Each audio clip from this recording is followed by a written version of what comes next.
আমি অত্যন্ত হতাশ হয়েছি যে গতকাল প্রধান উপদেষ্টা যে বক্তব্য রেখেছেন সেই বক্তব্যে তিনি সেই রোড ম্যাপের কথা বলেন না।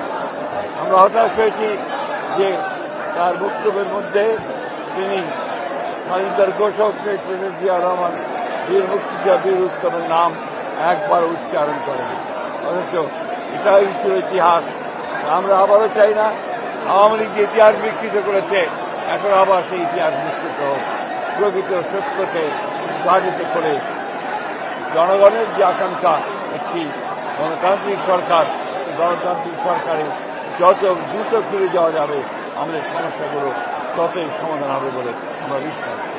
এটা অত্যন্ত স্পষ্ট কথা, ডিসেম্বর থেকে জুন 6 মাস, সুতরাং এটা কোনো রোড ম্যাপ দেওয়া হয়নি।